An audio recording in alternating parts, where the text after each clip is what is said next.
today's episode is all about cooking for the family. I want to share a secret recipe that I use to feed my family all the time.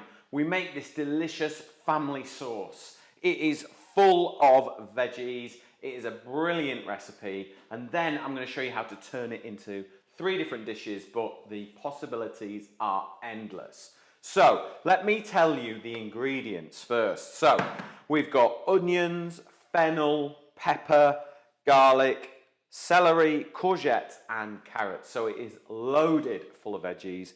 We've got some stock, a little bit of wine, and we've got some tinned tomatoes and rosemary. That all together will make the most incredible sauce, and I'm going to show you how. So get my knives out of the way. So we are going to start with our onions. Now, I've got my new pan, okay? Masterclass, I've got some new colours. Have a look. So we've got the mint, lavender and hunter green. There you go. Thank you, Emily. So we're going to use the mint colour today. So this is big 5-litre one, isn't it? Yes. Yeah? So we're going to start off with, get a splash of oil into the pan. And then we will get our veggies in. So, onions first. Now, the smaller you cut these, the quicker everything will cook. The bigger the pieces, the longer the cook, okay? So, we'll just chop a few onions, get that going. So the onions are finely chopped-ish. And we're going to get those straight into the pan. So let's get the heat on and get cooking. Okay, so you can hear that sizzle just starting to come up. So it's really important to get a little bit of salt in there first, straight away, just to get everything starting to cook. The salt will draw out the moisture and get the cooking going much quicker. So, now, if you have any questions about today's recipes, a bit early yet, I know, but if you have any questions, please post them in the comments below and I will endeavour to answer them for you. Right, so the secret is to really try and get as many veggies in as possible. Now, the carrots are the ones that will take the longest to cook. So these are the ones that I'm going to cut the smallest, all right? So cut them in half and then chop them. Good knife skills, good practice. We're going to chop them nice and small. Is this something you could get like the kids involved in, kind of adding? Yeah, I mean, my kids have been using knives in the kitchens for years now, and they're really good. They're not fazed by it at all. They just sort of get on and do it. And I mean, if you haven't got the time, or you haven't got the patience, or even the strength to do all the chopping, chuck it all in the food processor and just sort of blitz it up, get everything broken down. But if you've got the time, you barely need to chop these things. I mean, you could even chuck it all in the slow cooker if you wanted to. So it's really easy to do. Good way of clearing out the salad tray and the veg tray in the bottom of the fridge. Just get loads of veggies in it. It's one of those recipes that you can say, well, I've got a bit of that left over. Yeah, I mean, I've got all these vegetables, but if you don't have one of them, it doesn't matter. And if your pepper's red and not orange, that doesn't matter. You know, if you don't like fennel, don't add it, add something else. Is there anything you would avoid putting in it? Good question. Like what? I was thinking things like aubergine. Would that possibly not? You could add it. I don't think it'd do any harm, particularly. You just want to make, I mean, the holy trinity is onions, carrots and celery. Yeah. You know, those are the 3 things. You know, in France they call it a mirepoix. In Italian they call it a sofrito. In Spanish they call it sofrito as well. So it's like the backbone of everything. In England we call it onions, carrots and celery. Yeah. We don't have a good name for it. We keep it basic. Yeah. So in with the carrots, diced nice and small. And that will get going. Right, peppers. Just cut the quarters, the quarters off. They will cook quite quickly, so I don't need to worry too much about those. Celery, I'm just going to go straight. Celery will give you a nice sort of savoury flavour. And it just helps balance it all out. I'm using a courgette today. I'm just going to grate that actually, because I can. I'm just going to grate it straight in, and that'll just blend away really easily. You could grate all of it if you wanted to, it wouldn't matter. There we go, in we go. See, grating, it's a really good, easy alternative. Now, fennel. A lot of people say they don't like fennel, but I never used to until you could use it a lot, don't we? Yeah. Tomato and fennel go really well together. So in terms of a combination of flavours, it's not a primary flavour by any means. It helps elevate everything. So there's a little core in there. Can you see that core there, Emily? Yeah. You want to get rid of that bit. It doesn't really blend up. It doesn't really render. So cut a little V either side of it and it'll just get rid of it. But yeah, I use fennel all the time for loads of stuff. I love it. I like it raw and I like it cooked. I like it raw now. Yeah. Yeah, I didn't realise there were so many different things you could do. You've got to make sure you cut it really thin if you're going to do it raw. As thin as you can possibly manage. So instead of cabbage in a slaw, works really nice. With tomatoes in a salad, works really well. It's a bit softer than onion. So, we're going to go in with rosemary. It's the one sort of herb that's sort of still doing well in the garden at the moment. If you didn't have access to fresh, can you use dried? Just use some mixed Italian herbs or herb de Provence or something like that. It's just a... But you with your fancy words? No. It's, yeah, just a mix really. And in the summer you'll have loads of different herbs. Oregano, thyme, sage, all those lovely herbs. So once that is going, let's turn the heat up because the moisture's drawing out. We're going to add a little bit of pepper. You can always season it later on. This is a base sauce, so you don't really need to season it to taste too much at this moment in time, because when we actually turn it into a dish, that's when you would season it. So, a little bit of red. You could use white if you want, wine. Red is what's open in our house at the moment, but if you wanted a lighter, brighter tomato sauce, add white wine. It'll burn the alcohol away, but it just adds a little bit more flavour and makes it more delicious, really. Okay, so last few ingredients. Garlic. I'm just going to cut the top quarter off so it leaves the rest of the garlic and it stays whole, because I'm going to fish this out later and squeeze it in before we blend it, okay? Or you can spend like 20 minutes peeling every single clove if you like, but I haven't really got the time for that. So, 2 400-gram tins of chopped tomatoes. Don't buy really expensive tin tomatoes for this job, okay? Because we've got loads and loads of flavour in there. I wouldn't want you to waste your money, okay? So 2 tins of tomatoes. And then we're going to fill them up with water, just to make sure that we get all the tomato out. Give them a wash, and then they're ready for the recycler. And then in with our vegetable stock. So I've got a pint of vegetable stock there, straight in. Get those last little bits of herbs, and then we'll just give that a really good mix. This now just needs to cook until everything is soft. Now, if you remember, the carrots are the ones that take the longest to cook, okay? So if you're fishing around, check the carrots. If they're nice and soft, it's ready to blend. So lid on, and we'll let that cook. Right, the sauce has cooked for about 20 minutes. Yeah, look at that colour. Now, all good flavours in there. Now, I've got my new favourite toy, my cordless stick blender. We just go straight in and just blend the whole thing together. Is it something that you could leave, like... Hang on, 1 second. Let's fish that out. I nearly forgot, but I didn't. Is it a sauce that you could leave a little bit chunkier if you fancied it? Yeah, of course you can. I mean, I do it like this because it's one less thing for the kids to moan about.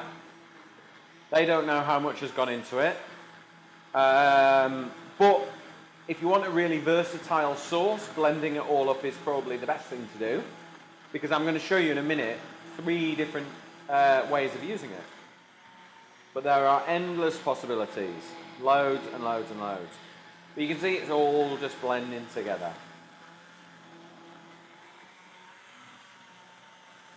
Last few bits.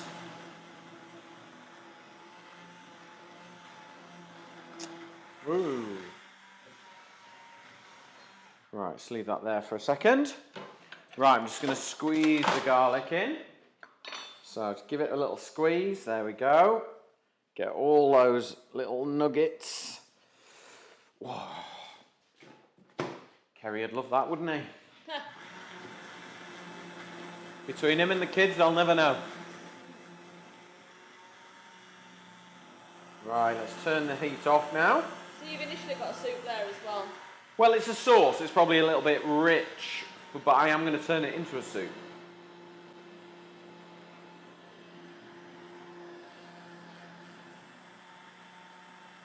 Okay.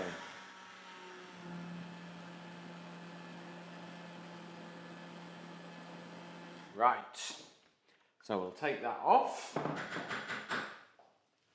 Now, what I like to do is, I don't know whether I've shown you these yet, but we've got these stainless steel masterclass storage containers. I love these because they're perfect for batch cooking, for freezing. They can also go in the microwave, even though they're stainless steel. You can heat in the microwave and then whack them straight in the oven and they brown off. So they are absolutely perfect. So I am going to very carefully pour into the really big one what I'm not going to use, definitely. So I'll pop that there. And that can go straight, lid can go on. And I'm going to keep that in the fridge. And then when I've used everything that I need, it's going in the freezer for another day. So let's have a quick clean up. I've been very messy. So, right. I suppose this recipe kind of makes for like to make dinners through the week a lot easier for Makes families. it so much easier. When your fridge is full of solutions, cooking's easy, isn't it? You just chuck it all together. So, I'm going to show you a couple of potential dishes. Let's get the oven on. Right, so I'm going to put the oven on to 180 degrees. Ready to go. Now, first dish takes a little bit of cooking. We're going to make a delicious Tuscan meatball pasta dish. It's really good. Okay, so just a few simple ingredients. Not a lot needed to go into this. So first of all, we're going to put some sauce in. Okay, so in with our sauce that we've made. I'm going to flavour it with a little bit of tarragon or fennel. Now I've run out of fennel seeds, so I'm just going to put a little pinch of tarragon in, which gives a similar sort of slightly aniseed flavour, which is very common in Tuscan flavours. This is very much inspired by something called finicuna, which is a Tuscan salami, and it's basically fennel, chilli and garlic. So we've got the garlic in, we've got the fennel flavour from the tarragon. I'm going to put a few capers in for some acidity, because I love capers. We'll add those in, so you'll get those little bursts of acidity. And then I am going to put a little bit of red chilli in for a bit of warmth. So maybe a third of a chilli. It's optional, you don't have to put it in if you don't want to. But I think it works really well. So that can go in. You could use dried chili flakes if you wanted to. Now, all I'm going to do is take some traditional British sausage, and I'm just, what's the best camera to show you how to do this with, Emily? The overhead. Overhead. So I've got the sausage, just going to squeeze it like so, and that gives me the perfect meatball. I'm going to pop that in. So you probably get 3 meatballs per sausage, okay? And all I'm going to do is just roll them gently. The butcher has done all the work and made me a lovely flavoured sausage. So I don't need to mess about with, you know, mince and eggs and breadcrumbs and all that sort of stuff. All I need to do is squeeze it out. So a third of that sausage, There. Is there any other sausages that you could like use, or what are you using? I would use your favourite sausage, one that you like the best. And, you know, there's lots of different ones out there. There's some really nice sort of chicken ones which offer a lower fat option. You can have beef sausages, pork. If you wanted to do vegetarian sausages, you could cut them up into pieces. They wouldn't necessarily roll into meatballs, but it certainly would work. And I think you can get some quite nice sort of vegetarian meatballs now as well that hold their shape quite nicely. So you could just drop those in. Or if there's a really good veggie burger, you could probably roll that up into vegetarian meatballs. No problem at all. So, one more sausage to go. There we go. It's such a great, easy way to do this. So, that's it. Just make sure they're all submerged in. There we go. That's it. And then all I'm going to do is whack this straight into the oven.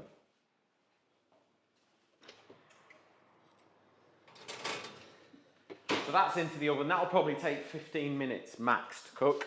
So not long at all. So while that's cooking, I'm going to show you another way of using up our family sauce. So we're going to go vegetarian and we're going to go sort of Middle Eastern, North African.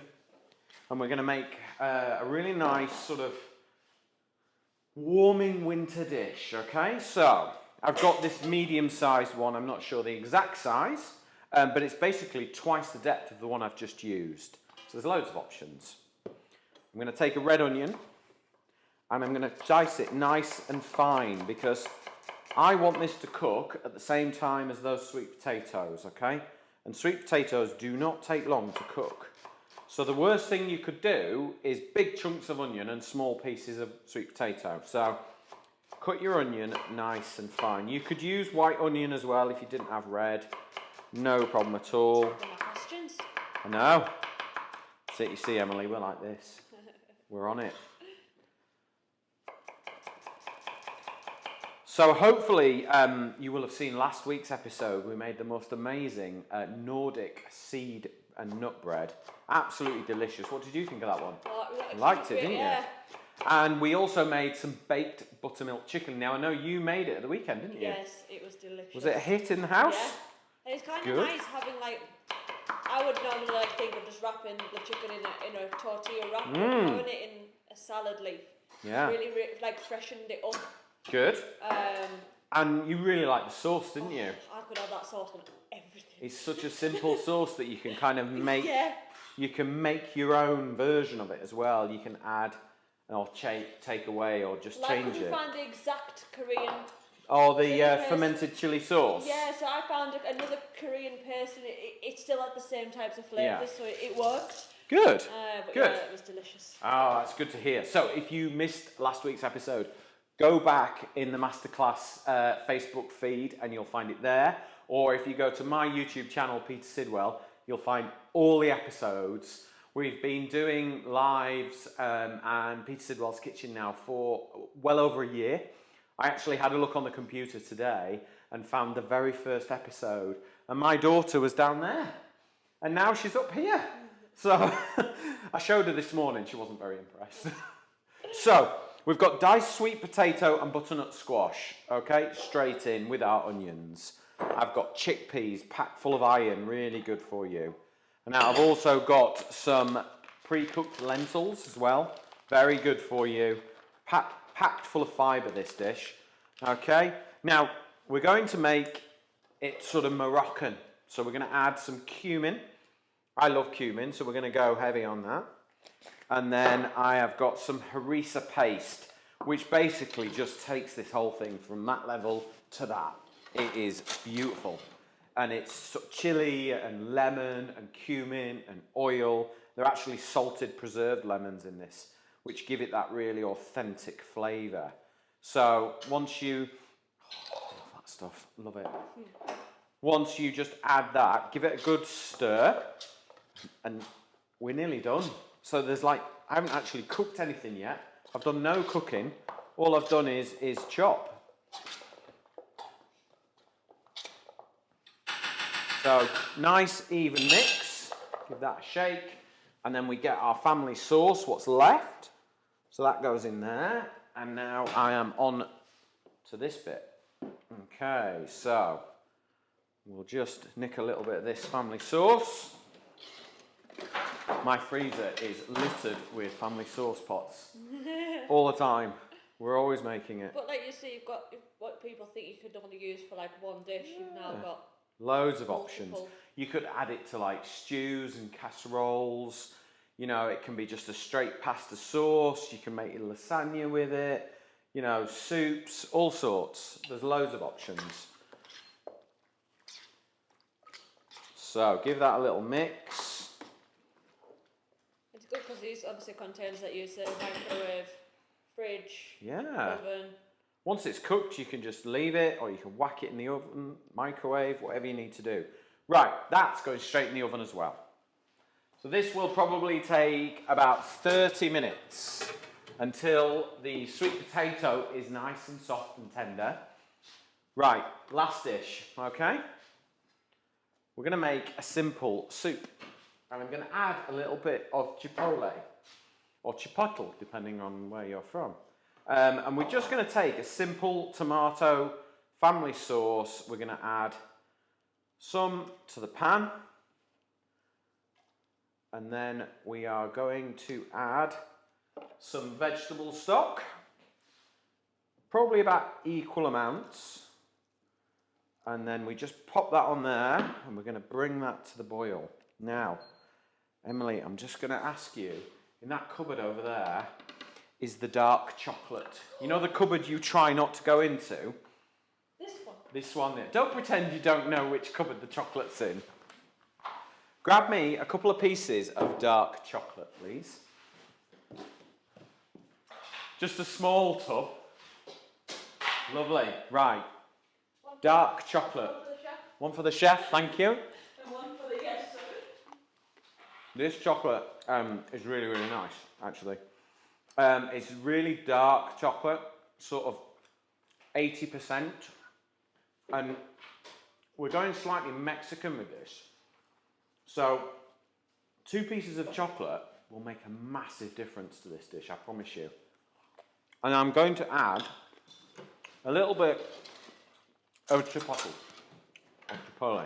just to give it that authentic flavour. And that really is all it needs. I'm going to bring that up to the boil. And then I'm just going to grab a little bit of coriander, because I love coriander with this. It works really, really well. So the stalk, nice and finely chopped, because the stalk is where all the flavour is. Okay. There we go. And that can go in as well. And now, as soon as that has come up to the boil, we will have the most incredible tomato, Mexican-inspired tomato soup. That little bit of dark chocolate in there is going to melt and give it a richness. The chipotle gives you that sort of smoky heat, and then the coriander gives a lovely bit of fragrance. So while the other 2 dishes are cooking, we've made a quick soup as well. Right, here's the meatballs. They have just poached gently in the sauce, okay? I'll grab the tagine as well. There we go. Let's pop that on there as well. And let's just finish these off. Okay.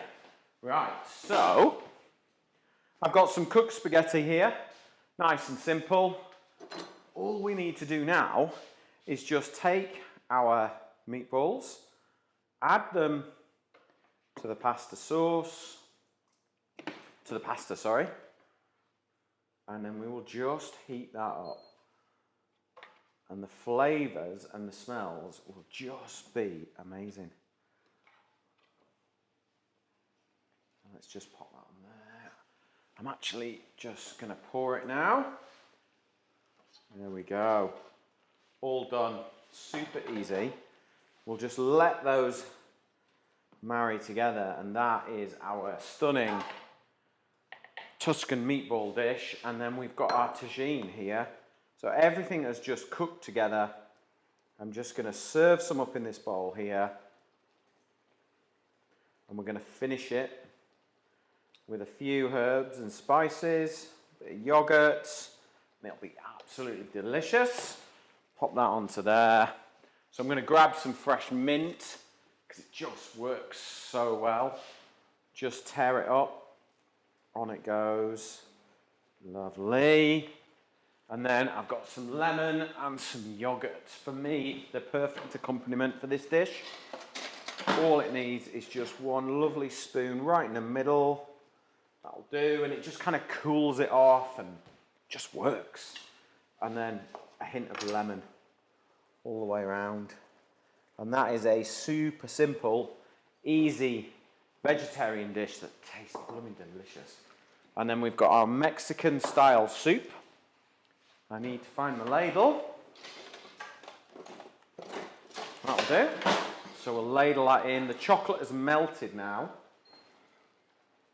And it's sort of just darkened it a touch.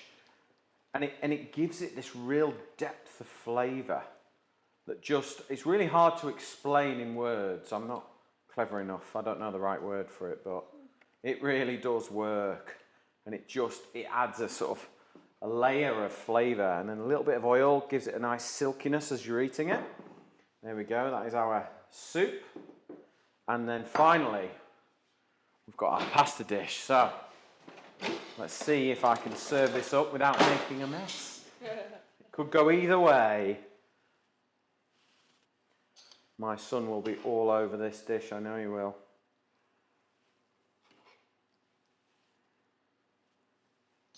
Now, if you want any of today's recipes, please scan the QR code along the bottom. It'll take you straight to masterclass.co website. And on there you will find all our recipes from all the programs. And if you want to go back to any of our previous episodes, go straight back on the Facebook page. Make sure you share this program with your friends, because we're a bit greedy, really. We'd like some more audience figures, please, if that's all right. Don't we, Emily? Yeah. So we've got our 3 dishes there. I'm just going to finish that. I've got a little bit of fresh basil here. Always works on pasta. There we go.